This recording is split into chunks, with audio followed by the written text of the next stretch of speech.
Bonjour.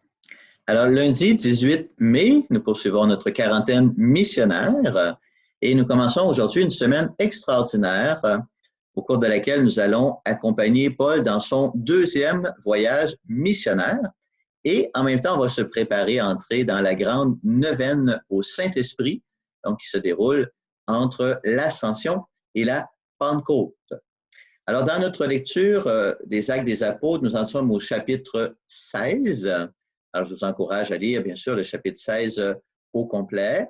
Et en fait, vous pouvez commencer à partir du chapitre 15, verset 36. C'est là que commence le deuxième voyage missionnaire de Saint Paul. Et ce deuxième voyage missionnaire qui va être un trait différent du premier, hein, parce que l'Esprit Saint va prendre des choses en main, vraiment, complètement. Alors, le voyage commence comme ceci, vous voyez, on est au verset 36 ici. Donc, quelques temps après, Paul dit à Barnabé, quelques temps après, c'est-à-dire, donc, vous vous souvenez, la semaine passée, il y a eu l'Assemblée de Jérusalem, les décisions qui ont été prises dans le discernement missionnaire communautaire. Paul et Barnabé reviennent à Antioche et ils partagent les décisions. Et donc, quelques temps après, vous avez ça ici, Paul dit à Barnabé, retournons donc visiter les frères en chacune des villes où nous avons annoncé la parole du Seigneur pour voir où ils en sont. Vous voyez? Alors, on se souvient, vous avez ici donc le premier voyage missionnaire qu'on avait regardé. Donc, ils étaient partis d'Antioche, ils étaient traversés ici sur l'île de Chypre parce que la famille de Barnabé est à Chypre.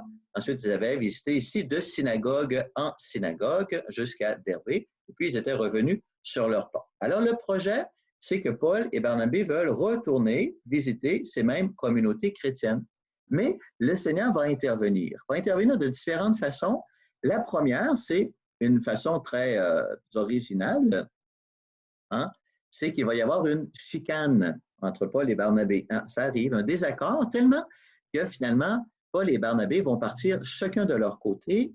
Donc, Barnabé va partir avec Jean-Marc et Paul va partir avec Silas. Et là, on revient donc sur notre écran. Alors, qu'est-ce qui va se passer? Donc, on s'en va au deuxième voyage. Alors, Barnabé, lui, va partir du côté de Chypre, évidemment, du côté de sa famille, alors que Paul va partir, vous voyez, par ici, va longer la côte et il va se rendre d'abord à Tars. Ce n'est pas écrit comme tel, mais il n'y a pas le choix. Donc, à Tars, pourquoi il est originaire de Tars? Il va visiter sa famille. Et ensuite, il commence son projet comme il voulait. Donc, ils s'en vont visiter ici, vous vous souvenez, Derbé, Lystre, c'était les deux dernières communautés qu'ils avaient fondées. Et là, ils vont continuer comme ça. Et vous voyez, le projet de Paul, c'est de refaire le chemin inverse qu'ils avaient fait au premier voyage pour visiter les communautés. Mais voilà que quand ils arrivent ici, on va dire, l'Esprit Saint les empêche de poursuivre leur voyage comme ils l'avaient prévu. Alors, ils sont obligés de changer de direction, donc ils s'en vont vers le nord. Et là, leur objectif, c'était d'évangéliser cette région de Bithynie, mais l'Esprit Saint les empêche. Alors, ils sont obligés de prendre le chemin par ici et ils vont se retrouver comme ça à Troas. C'est là qu'on les retrouve aujourd'hui. Et là, à Troas, qu'est-ce qui va se passer? Paul va avoir une vision. Et dans sa vision, un Macédonien lui dit, viens à notre secours. Vous voyez, la Macédoine, elle est ici. Donc, un Macédonien lui dit, viens à notre secours.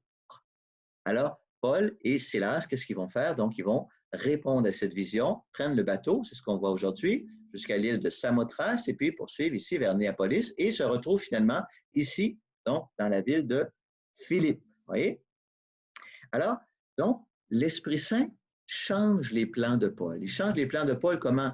À travers la rupture, le désaccord avec Barnabé. Il change les plans de Paul en fermant des portes et il change les plans de Paul par une vision, une inspiration intérieure.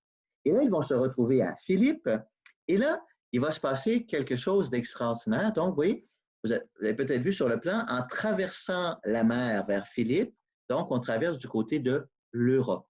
Hein, ce sera les tout premiers pas de l'Évangile en Europe. Et comment va commencer l'évangélisation de l'Europe? C'est ce qu'on lit dans le récit merveilleux d'aujourd'hui qu'il faut relire sans cesse.